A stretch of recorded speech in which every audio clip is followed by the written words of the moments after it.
Thanks for joining me on another behind the scenes. I'm trying something different now and filming these after I've done all my shooting. That way I feel like I've got a little more to tell you, maybe a little more to hint to if I want to. It's the 26th of December. I got to have today off, which was great. Came out here and of course, as expected, with 26 December, the range was packed with people enjoying their Christmas gifts, which I think is awesome. This is one of the few times when I had to wait for a bay. Now it sounds like the place is empty, so I must have just hit at the right time.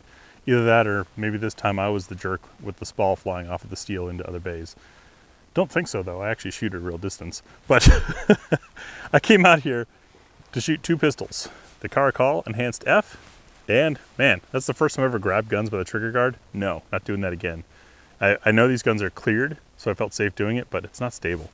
Caracal Enhanced F and the Bull Armory Axi Hatchet.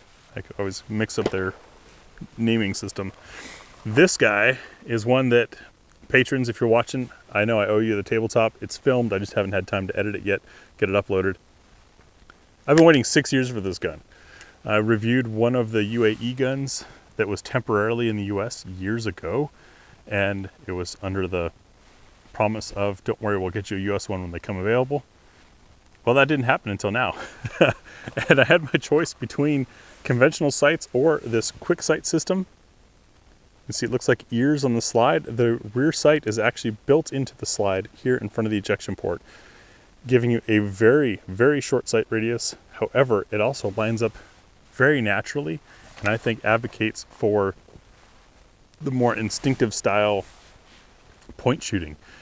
They in the manual do disclaim it's not great for distance and can be very difficult for precision shooting. You guys will see in the video I filmed today how that went. The gun has some things that I have to get used to, but overall I really liked it. I was a little disappointed. I did end up with non-compliant 10-round magazines, limited mags, not compliant with the Constitution, that is. I think Caracal might have thought that Oregon Measure 114 went through. It did pass in votes and then was immediately held up in courts for a year before it was summarily defeated line by line for violating both the United States and the Oregon Constitution. So we don't have capacity limitations. Now that this video is done, I think I'm going to free these magazines. I tried to order some online before filming this. $35 a pop. That's kind of what magazines cost these days. But one place wouldn't ship to Oregon. Another place that seems to think that 114 went through.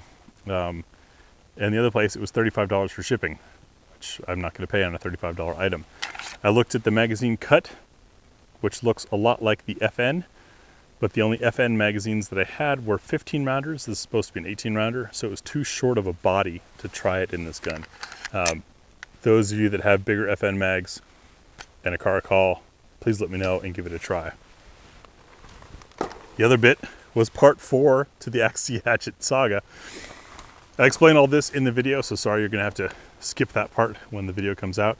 But I told Bull Armory, like, hey, third time I still got issues, and they said it's our policy. It's not often exercised, which is something I believe, but if something has to be returned three times, it's dead.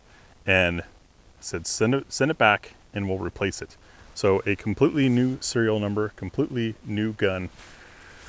And spoiler alert, it shoots just like the other 5 Bull Armories that I reviewed.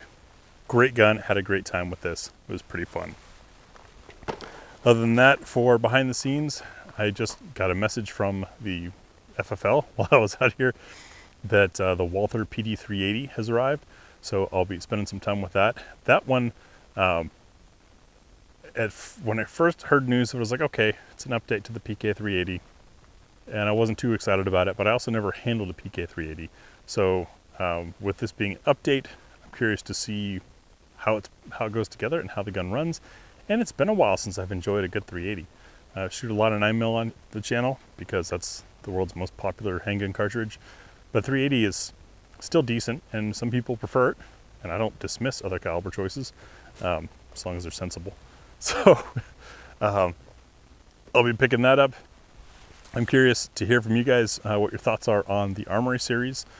My intent with them, aside from bringing up a gun that we might have forgotten about or just isn't a headlight gun these days, is also to start discussions about points that they bring up. For example, just a cheap and easy one. This is based off of a Gen 3 Glock 19 setup. Does that make Gen 3 Glock 19s irrelevant now that you can buy something that's much better for equal or less money and get all of the modifications that most people find they need to do to a Glock already done out of the box? Discussions like that. And I want them to be, my dream here is that turns into sort of a forum type video. So see the video, yeah, we talk about a gun, but then some questions related to the design, the era, whatever. Throw them in the comment section and engage other folks. Let's have it be kind of a firearm Reddit on YouTube, a Reddit with a video embedded to it kind of thing. So please, if you can, if you're interested, especially if the gun interests you, watch the video, throw some comments in there. If the gun doesn't interest you and you've got the time, check out the video anyways, because the points might be interesting. So, and if that's true, let me know. I trust you guys. This channel is still small. You are still the dedicated hardcore ones. Once that channel gets bigger, then of course we'll have the regular riffraff in there, and maybe it'll turn into a whole nother mess. But anyways, just wanted to mention that was my goal. This is the end of my holiday vacation.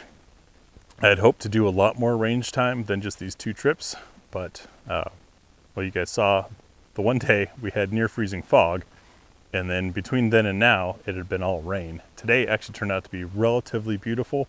It was supposed to be near freezing fog again, so I didn't even bring out spray paint. I wasn't going to mess with it, and it's actually in the mid 40s. It's a pretty nice day. I just have a t-shirt on underneath this jacket. But I hope your holidays were well. I hope you have a safe New Year's coming up, and hope to see you in future videos. Thanks for watching.